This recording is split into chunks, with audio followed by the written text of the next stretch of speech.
everyone, we all welcome you in India's best learning platform, Upcoming IAS, and today we will talk about the mad cow disease and its relevance in the prelims exam and why it is in news frequently. So students, first of all, हुआ क्या है कि mad cow disease का Brazil के अंदर एक case आया है जिसकी वजह से जो ब्राज़ील है वो चाइना को बीफ एक्सपोर्ट करता था, उस चीज़ में उसने रुकावट बोली है कि अब हम बीफ एक्सपोर्ट नहीं कर पाएंगे, उस चीज़ में से उन्होंने हेल्थ बोला है. Okay, so this was the news which is in frequent news. Okay, so अब हम इस मैड काउ डिसीज़ के बारे में जानेंगे कि एक्चुअली में है क्या और इससे ब्राज़ील को और पूरे वर्ल्ड में कैसे इम्पैक्ट पड़ सकता है. तो स्टूडेंट्स, ब्राज़ील के अंदर जो नॉर्दर्न स्टेट ऑफ पारा है उसके अंदर कुछ केसेस कंफर्म हुए मैड काउ डिसीज़ के, और इसीलिए ही ब्राज़ील ने चाइना में बीफ एक्सपोर्ट करवाने के लिए मना कर दिया. वो चाइना की तरह नहीं है कि जो कोविड-19 है वो सब जगह फैल गया तब उसने बताया कि एक ऐसी डिसीज़ भी है एंड ऑल.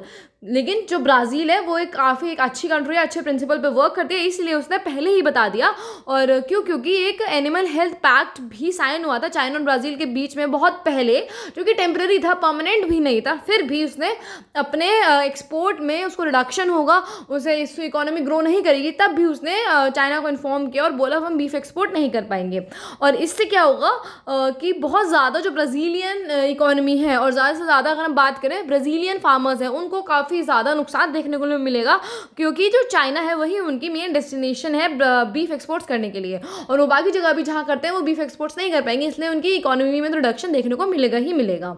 इससे पहले मैड काउ डिसीज़ का केस 2021 में आया था, उसमें 2 केसेस आए थे और तब भी बहुत ज़्यादा जो ब्राज़ील के बीफ एक्सपोर्ट्स हैं वो बहुत ज़्यादा ट्रिगर करे थे फॉर दी 3 मंथ्स. ठीक है, तो 2021 की बात है, लेकिन उसके बाद इस डिसीज़ को क्योर कर लिया गया था. लेकिन अब फिर से मैड काउ डिसीज़ का जो केस है ना वो बार बार न्यूज़ में आ रहा है, और प्रॉब्लम वाली बात यह है कि इसके कोई ट्रीटमेंट नहीं है, इसकी कोई वैक्सीनेशन नहीं है. So now let's talk about the mad cow disease. So student, it is also known as BSE, that is bovine spongiform encephalopathy.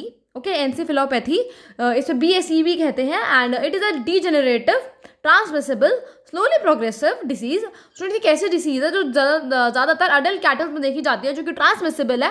Means वो एक कैटल से दूसरे कैटल में हो सकती है, एक काऊ से दूसरी काऊ में हो सकती है, और ये धीरे धीरे करके प्रोग्रेस लेती है, धीरे धीरे करके बढ़ती है. पहले पता नहीं लगता है कि उनमें जो डिसीज़ है वो सिम्टम्स का पता ही नहीं लगता है, लेकिन बहुत बाद में जाके जब वो काफ़ी ज़्यादा नेक्स्ट स्टेज में पहुँच चुकी होती है तब जाके उस डिसीज़ का पता लगता है कि अच्छा हाँ, इन कैटल्स को, इन काऊ को कोई बीमारी हो गई है. ये एक फेटल इन्फेक्शन तो है ही, जिससे होता क्या है कि जो एनिमल्स है ना उनके सेंट्रल नर्वस सिस्टम पे अटैक करता है, जिसकी वजह से वो अपने उनका हार्मोनल इम्बैलेंस हो जाता है, वो बिहेव ठीक से नहीं करते हैं.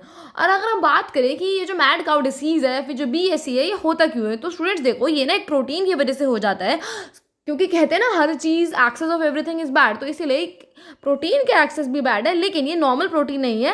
It is a kind of protein जिसे प्रायन कहते हैं, और यही जो प्रोटीन है वो एनिमल्स के लिए हार्मफुल है. अदरवाइज सारे जो न्यूट्रिएंट्स है वो तो बहुत ज़्यादा बेनिफिशियल होते ही हैं सभी की हेल्थ के लिए. And student, as I told you, प्रायन की वजह से होता है. प्रायन ना बेसिकली एक एबनॉर्मल वर्जन है प्रोटीन का, जो कि उनके सेल सर्फेस पे मिलता है, और रीजंस अभी तक कंप्लीटली नहीं समझ पाए हैं कि इस मैड काउ डिसीज़ के लिए एक्चुअली में क्या रीजंस हैं.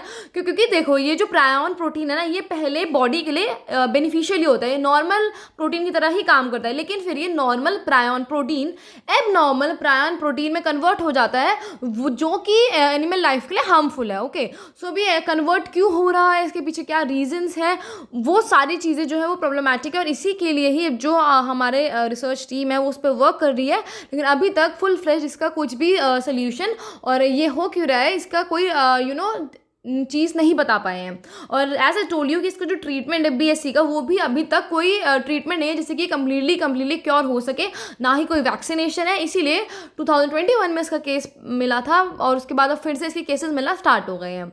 और क्योंकि ये एक ऐसी डिसीज़ है जो बहुत ज़्यादा स्लोली प्रोसीड करती है, सो इसीलिए इनिशियल स्टेज में आप इसके सिम्टम्स को पता नहीं लगा सकते, और अगर आपको इनिशियल फेज में इसके सिम्टम्स पता लग जाते हैं तब तो आप फिर भी इसे क्योर कर सकते हो, लेकिन वो वो पता नहीं लगता क्योंकि ये स्लोली प्रोग्रेसिव है। ओके, लेकिन हाँ इसके कॉमन साइन है जिससे हम पता लगा सकते हैं कि काउस के अंदर BSE वाली जो प्रॉब्लम है वो स्टार्ट हो चुकी है।